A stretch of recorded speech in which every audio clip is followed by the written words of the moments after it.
Well, folks, if you ever needed proof that I might have lost my mind a long time ago, here it is right in front of you. What you are looking at is another one of Panasonic's Japanese-only releases, the RX-DT901. And Lord love a duck, this is a big one. Honestly, I think it's even bigger than the RX-DS50. And boy howdy, here's your proof you need right now for whether or not the men in white coat should come for me. This one cost me about $260 to ship here. I am not kidding. I got the remote for the DS50 in with the deal, but even still, this cost a bundle. And I even got one with a remote this time. Also, it came with the power cord and the owner's manual, which is kind of cool. Let me get the owner's manual out here real quick and we'll take a look at it real quick before we get into the unit itself. There you go. It's more of a quick start guide than anything, completely in Japanese, of course, as this model was never released here in North America. So yeah, apparently we've got AM stereo with this. Now we'll have to see whether or not it can actually pick up AM stereo. I'm actually not even sure we broadcast in AM stereo anymore in North America. But even if we do, there's no guarantee that this will work because there are different AM stereo formats that were used throughout the world. Here in North America, we used Motorola CQAM, which is CQUAM. So I don't know if this will even be compatible with the AM stereo here or not, but we're going to find that out. Now, according to the auction listing, the tape decks don't work on this one. And I'm betting we're going to find that this uses the exact same tape transport as the RX-DS50 did, so I'm not going to subject you to a full service of those tape decks this time. No, what we're going to do is we're going to try and make this work in North America off our power grid using this. This is a DC to DC converter. So hopefully this will work. This is 5 amps, so I don't know if it's going to be powerful enough for this particular boombox, but we'll see. But yeah, what I really like about this one is it's a lot classier looking than the DS50 and DS20 are. Panasonic really made an effort to dress this up a little bit compared to some of their other ones.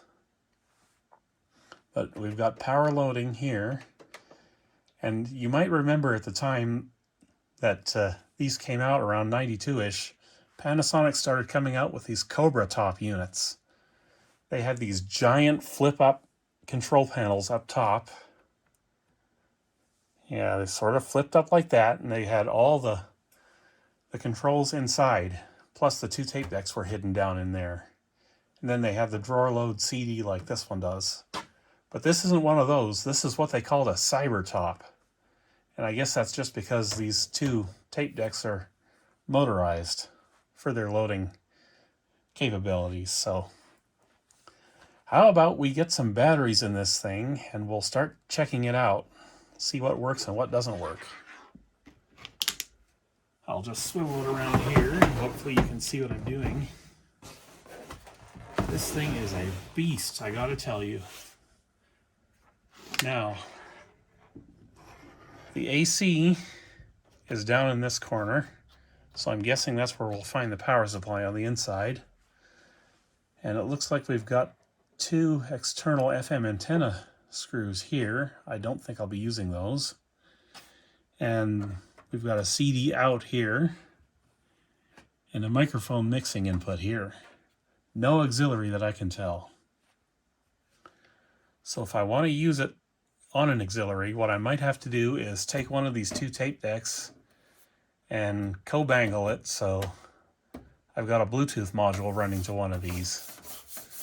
That might be the way I go with this. Or I might fix both these up and use it as is. I don't know. But anyway, we got to get batteries in here. And of course, this being Panasonic, one of their big 90s units, we've got about 10 D cells that need to go in there. Plus 4 AA's if we want to use the memory features. But we're not going to bother with that. So let me see if I can get down here and get these batteries in here. I'll use the same Panasonic branded ones that I did with the DS50.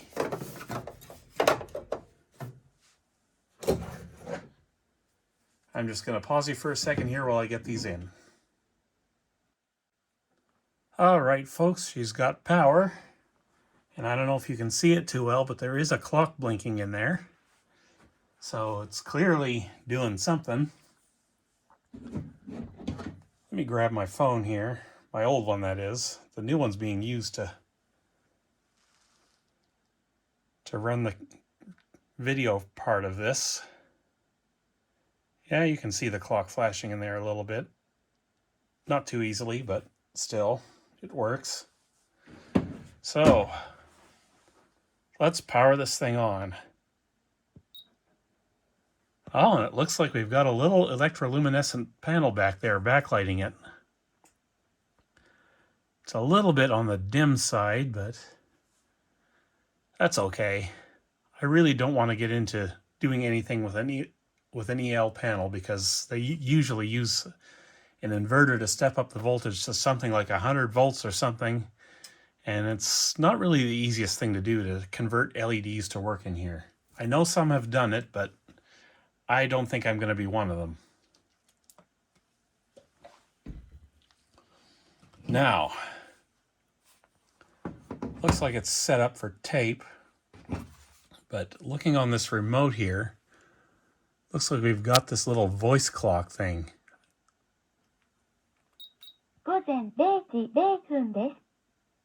Oh, that's cool.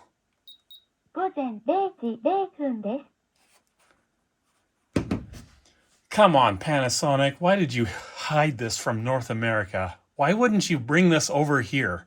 I would have bought this. Just based on that alone, that is so cool. I mean, yes, it's missing an auxiliary input port, and I would have wanted that, but this came out in 92-ish as far as I could tell, and yeah, I would have bought this, seriously, already. Anyhow, we'll check out the CD first. And in order to do that, I'm going to try and find something that's unlikely to be copyright struck. So we're going to go with my Disorderly's soundtrack. I know there's a few tracks on here that don't appear anywhere else, so we'll give that a try. But I know there are a few that will result in copyright issues, so yeah. So, which one am I going to go with? Let's see, Disorderly Conduct. That one ought to do. And that ejects the CD, okay. Won't do that again. It's always interesting to get used to some of these units. And as you might guess, I was playing with the remote there. Okay, there's our CD. 10 tracks, 4654, so that's working. Oh, and the other thing I'm finding really cool is we got a spectrum analyzer in this. I've always wanted one with a spectrum analyzer. I'm not sure if this one will be all that special, but it looks like I've got that now. So let's see. Track 3.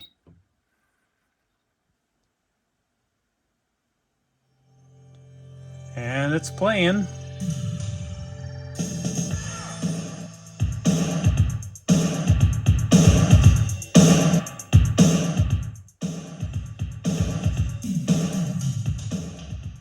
And I'm already kind of impressed because we've got more bass coming out of this thing than the DS50 or DS20 ever gave me. That's awesome. Let's see, Techno Surround.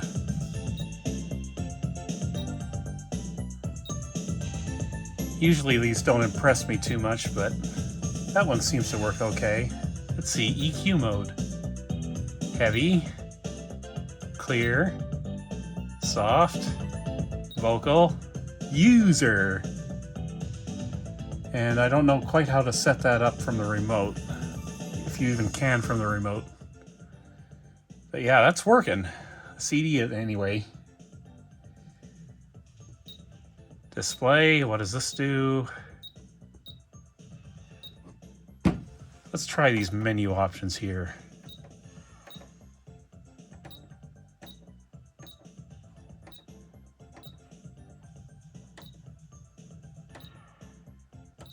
I do not know what this is.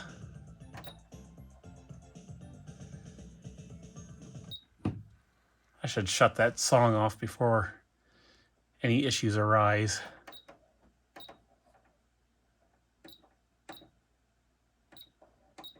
Yeah, not that intuitive here.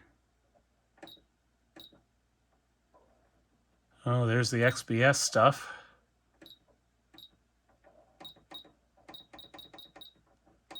You can see the little bar moving up and down in there.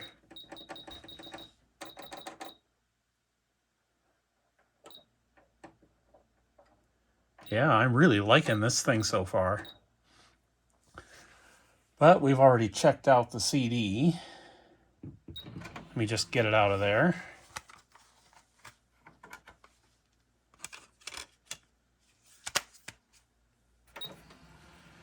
And let's see what the tape decks do.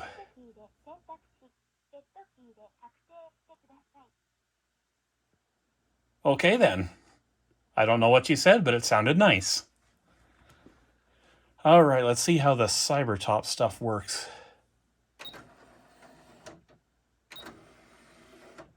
Looks like that mechanism's working fine. Deck 1 is playback only. We'll try that one with our previously recorded non-copyright specific stuff in it. All right, is it gonna play?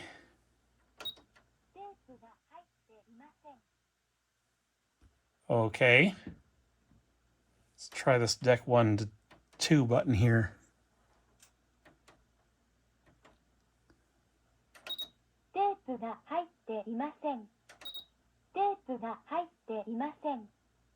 Okay. Nothing's happening with that deck.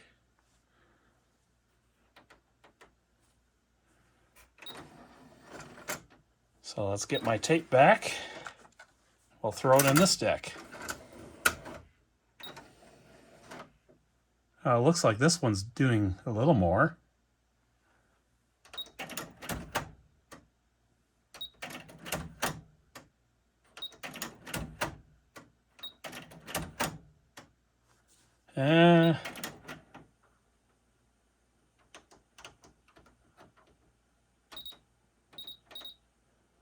Yeah, the tape decks definitely need attention, don't they?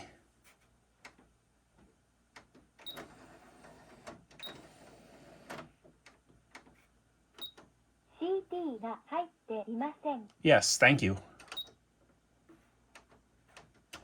Okay, that's jammed up now.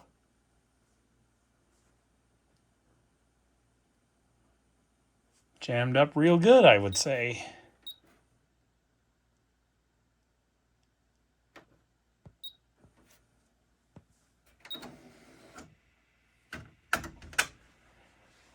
Oh yes, I am going to have to get in there to get my tape back. Maybe. Oh, there we go. So yeah, fun. Let's try the tuner, shall we? Oh, and I can tell we've instantly got a tuner issue too. We've got sound here, but nothing coming out of there. Oh, but it's only AM.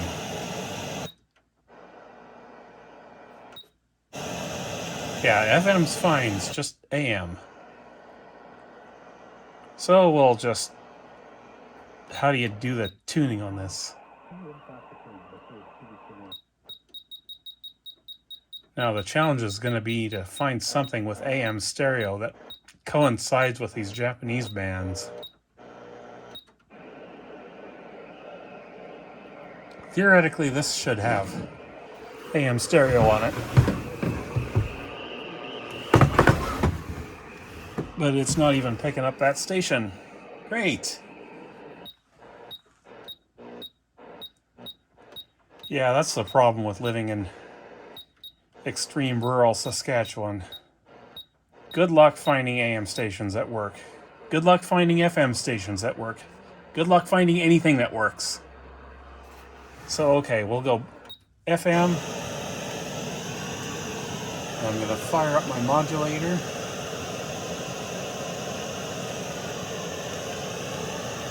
Correction, I'm going to go plug in the modulator and then fire it up.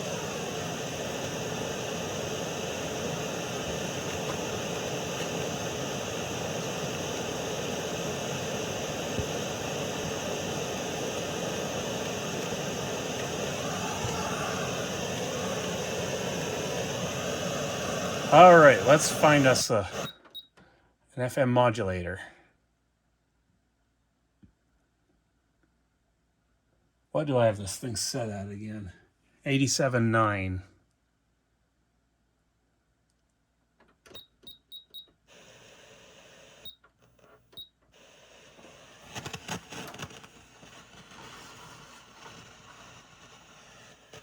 I think it's got it, but it's weak.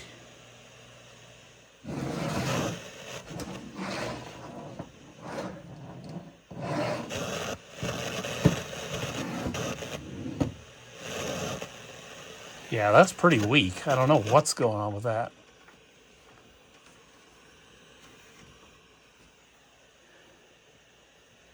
Okay, let me just find something to play through it, and we will see. Yes, we'll do Ikarus.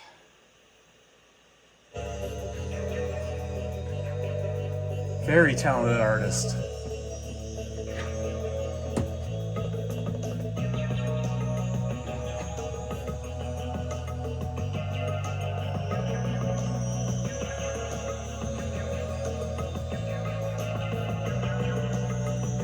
But yeah, it looks like that works.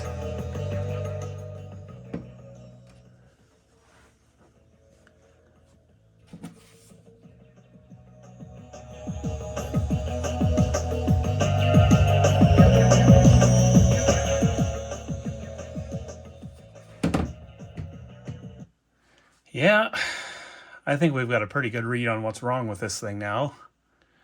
AM stereo, AM... Sorry guys, I am exhausted. AM only works for one channel. Neither tape deck works. But everything else pretty much works. So why don't we get inside this now and we'll see what's going on in there. And then figure out where on our earth I'm going to put this thing. So I don't have to do this with batteries anymore. Okay, she's open. Now let's see what we can see in here.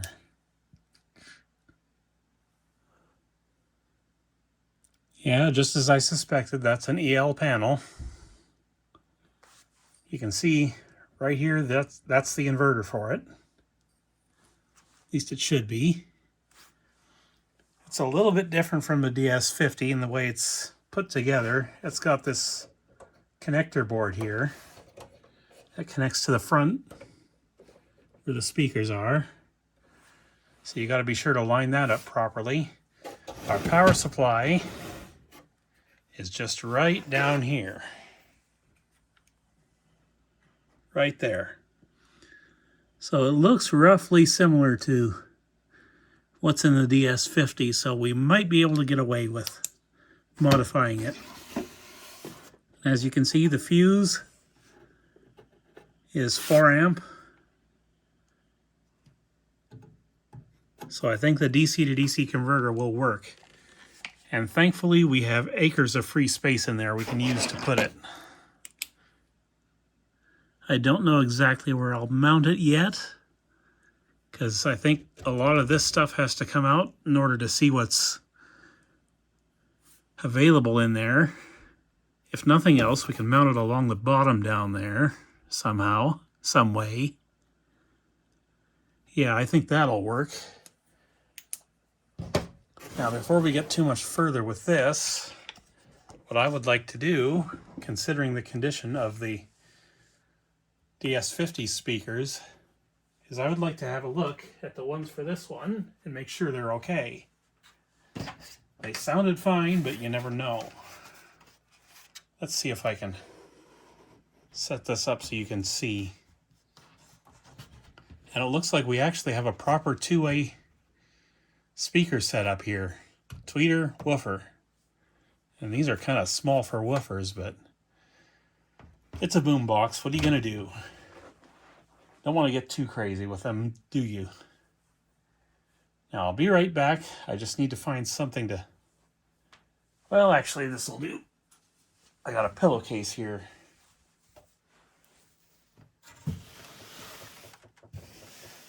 I use these for my DDP yoga sessions as towels, but as far as I know, these are clean right now, so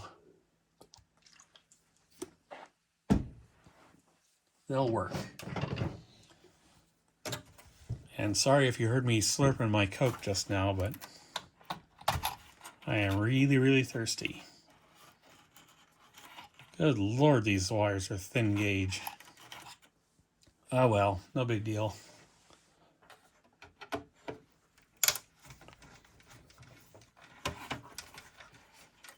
I will actually be quite shocked if these speakers are in bad shape, considering how they sounded.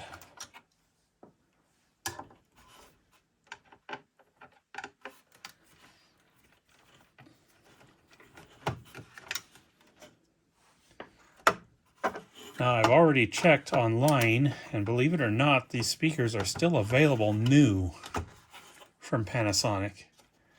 They're not cheap. They're about 50 bucks each, but they're still available. Not that I would be replacing them. And oh yes, very nice. Surrounds look great on these. That's exactly what I wanted to see. Let's have a look at this tweeter.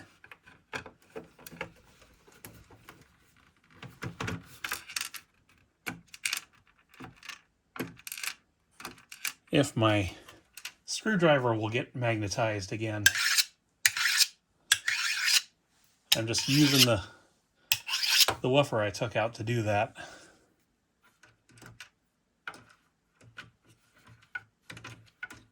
Oh, maybe it's demagnetized now.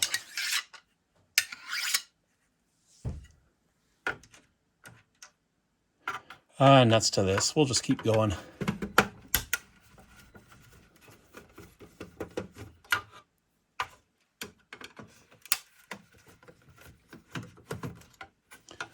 Sorry about the camera shake. I'm using the iPhone 13 Pro Max for this, which reminds me I've got a video on that very phone that I haven't finished yet because I'm lazy.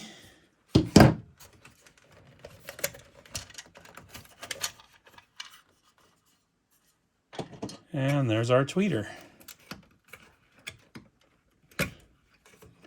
Nicely protected from damage by the back box. Oh yes, looks fantastic.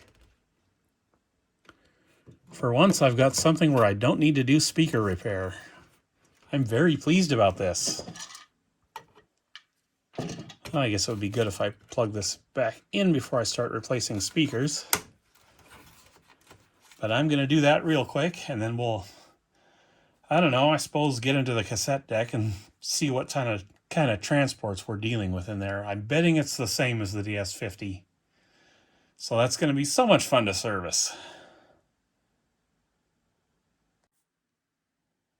Okay, as you can see, I got the main guts of this unit out.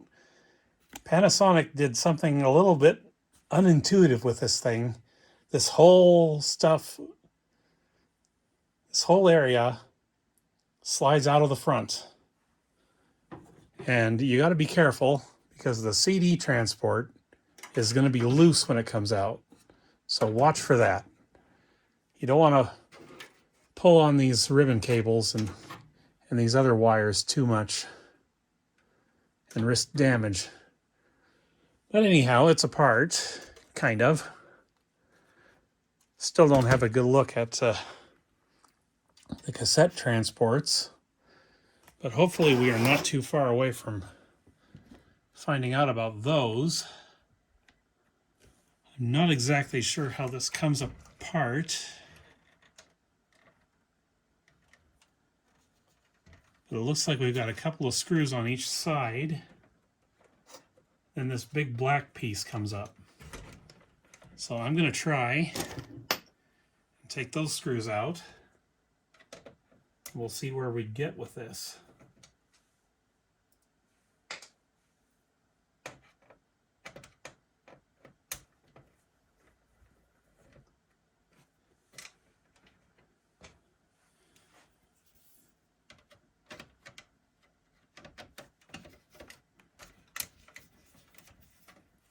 And once we see what we're dealing with for transports, we'll start working on the power supply stuff. And I think I'm just going to do this as one great big long video, no matter how long it goes. Okay, is this ready to come up? Does not appear to be.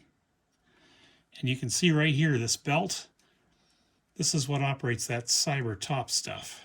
I don't know if I can, yes, I can cycle it manually. And I hope these belts are in good shape because I don't know if I've got replacements. Well, the reason I'm doing this is I need to see if there are screws inside to remove. There very well could be.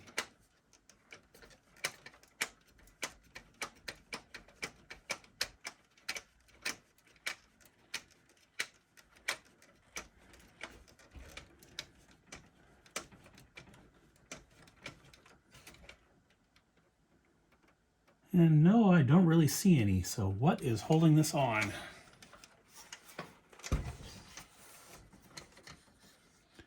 Oh, we've got a couple of clips here for sure.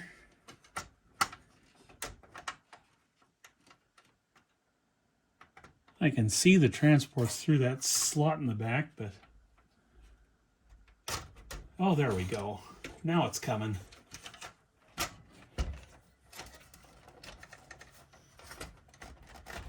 I think it's coming.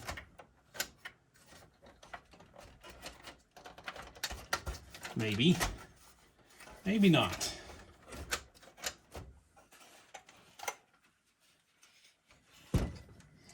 Got to be careful moving this around too, because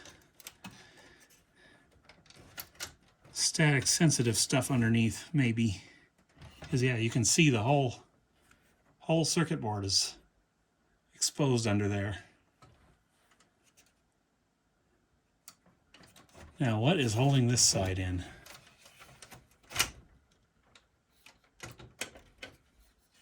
Oh, I see. There's a couple of little clips here. Right down here. You got to release those, I guess.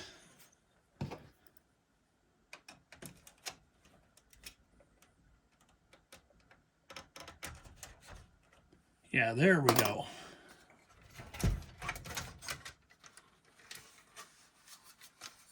And I'll show you this briefly, if I can.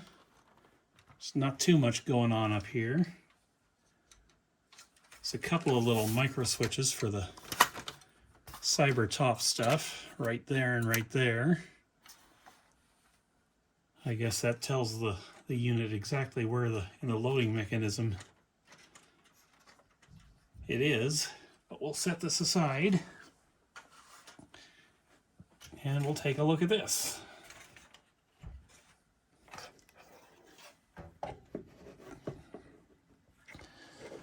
So, where have we seen this mechanism before? If you said the RX-DS50, you got it. Exact same transport. I mean 100% the same. So, I think what I'm going to do is I'm going to pull these out real quick and I'll check the status of the belts. Maybe I'll rebelt it while I'm in here. Just do a quick and dirty repair. Seems like the grease is in good shape in these, so thank God I won't have to do that, because that's a pain in the other one. I don't know about these idler gears, though. I can't really look at them too well. Anyway, I'm going to shut you off for now, and I'll get into that and be back with you whenever I get back to you. So just one little detail before I start working on this. I wanted to show you the transports for the cassette decks and how they're different from the DS50. Looks like what they've done is taken the same basic transport and just sort of bolted it all together. And oh look, this one's missing a belt. Oh no, wait, it's not missing. It's in there, it's just... yeah, anyway, I'm betting we're going to find those belts are stretched. So yeah, it looks like in order to service this, what I got to do is I got to take this board off and then just sort of flip it up out of the way so I can access the belts. Back momentarily. Okay, so as you can see here, I've got everything apart far enough to check the belts. And I thought we'd just do this together, because why not? Got 2 sets of belts per each mechanism. We'll check the main drive belt for this one first, if I can figure out where I put my tape measure. So we're just going to see how this one is. Almost 4.5. Which is 9 inches internal circumference. That is stretched. Bad. Let's try the main belt for the other one. That's even more stretched. Bad. We'll try the little idler belt. Dead on. And dead on. These must not go bad that often. Sort of feeling the rubber. It's not in the best shape anymore, but I don't know. I think I'm going to keep using these for now.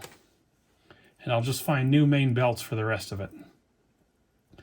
But yeah, I thought you guys might want to see what I found. These are indeed the exact same transport as the DS50 uses. So yeah, what goes for that one goes for both of these. So I'm going to try and get a good look at the idler gears yet, and if they're broken, I'll replace them, but I just won't show that process because it's a lot to get to this point with this unit. You've got this little plastic assembly that holds the two together, and you got to desolder the motor wires. Yeah, it's just tedious. So I'll be back when we're getting ready to do the power supply stuff. So I just got done with the cassette decks, as you can see there. And I'm just taking a look at this tuner board, or module. I'm really not seeing any obvious problems. This right here, that's the AM tuner, I believe. And I would expect perhaps some bad solder joints somewhere on that board.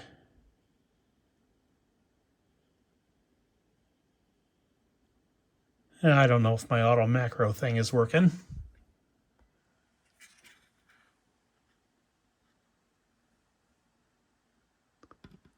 So we're just going to take a little look here. I just don't see any problems that are obvious to me. So I don't know if I really want to do anything with this module. At least not right now.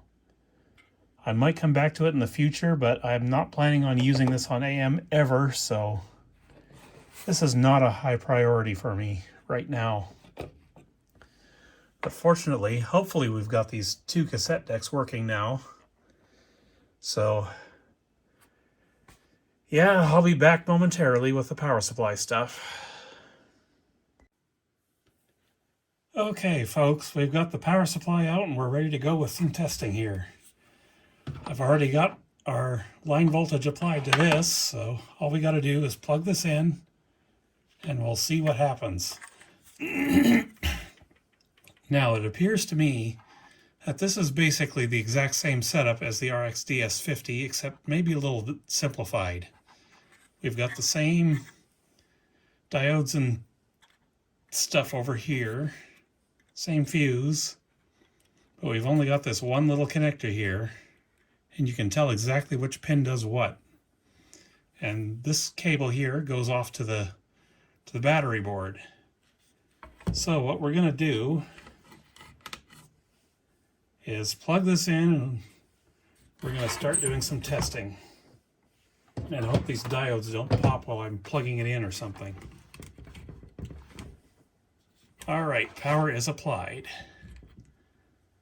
Let's see what kind of voltage we're getting out of this. It's probably going to be just like the DS50. So ground is here.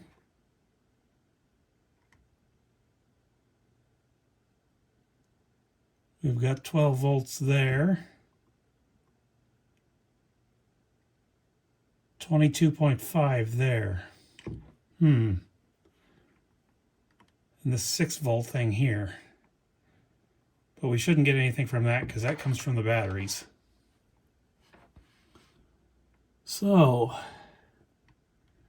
this is actually a little bit different from the DS50 and DS20. We're only getting 22.5 from there, not the 24 we got. And that's 12 volts there. I'm not sure exactly what that is supposed to be. Let's check for AC volts.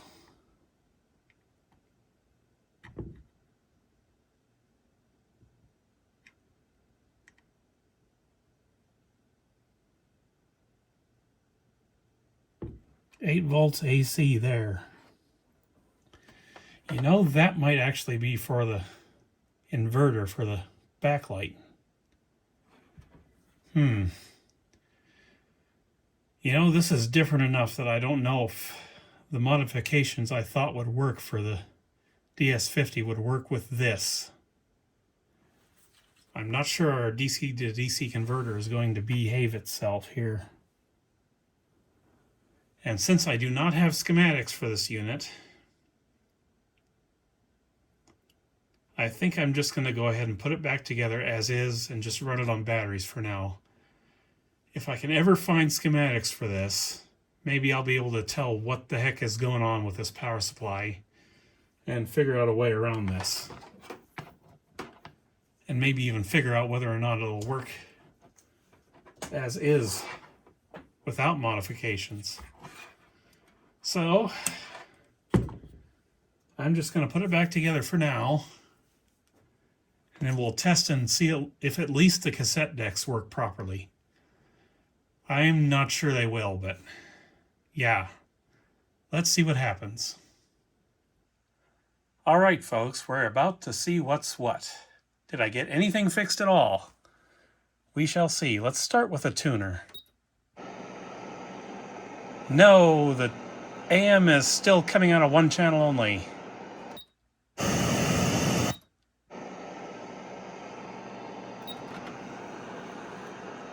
Let's see about the CD. Does that still work? Because it's kind of a convoluted mess to get into there to deal with it. And yes, I am using the remote again.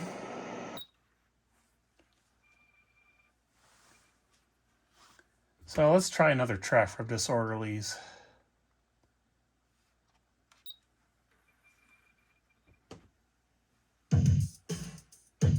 Yes, it works.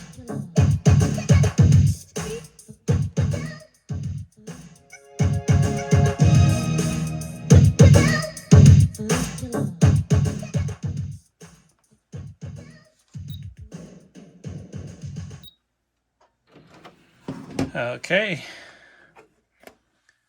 Now the major question. Do either one of these tape decks work? Or am I going to have to get back in there and mess with them? Let's try this one first. This one didn't work at all, remember? So, what do we got? Okay.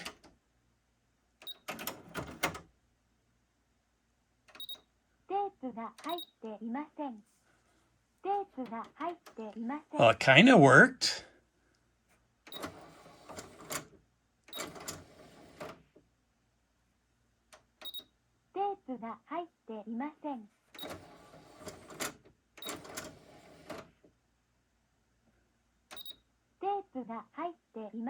Sure wish I knew what she was saying right now.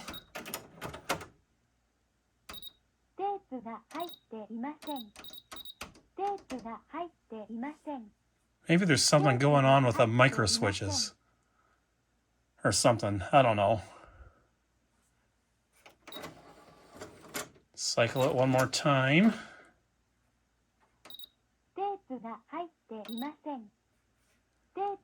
No, she don't want to work.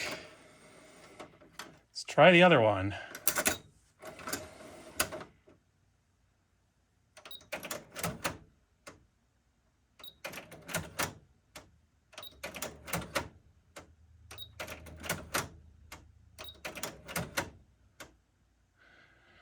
Well, it's doing a little more than it was before.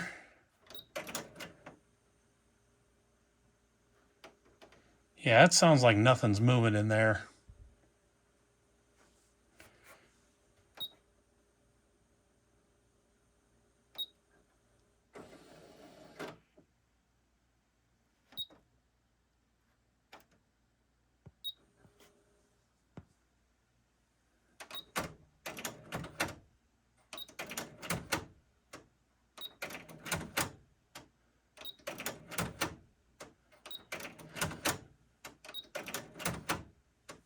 Yeah, it just quits immediately. I'm betting both of these have a lubrication issue. I was hoping to avoid having to re-lube the whole thing, but it looks like I may have to do it after all.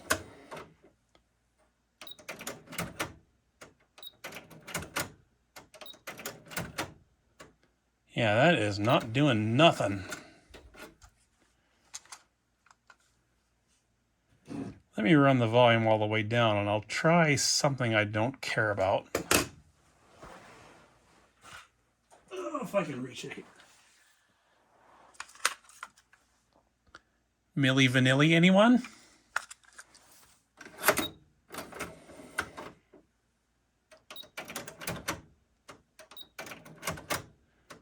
No, same thing.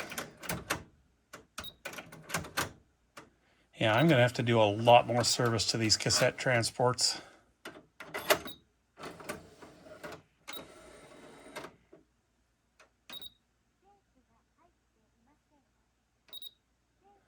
Yeah, that one still doesn't even try. Let me load them both up here. At least the loading works properly.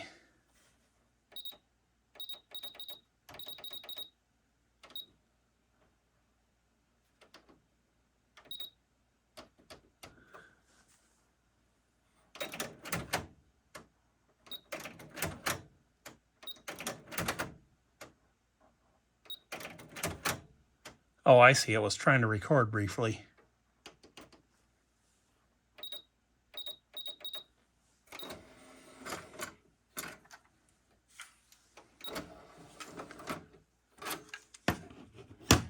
I'm guessing there's probably not much I can do other than just get back in there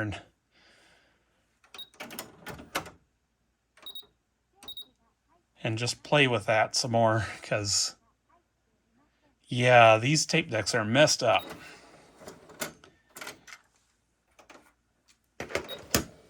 Anyway, I guess that's going to be it for now.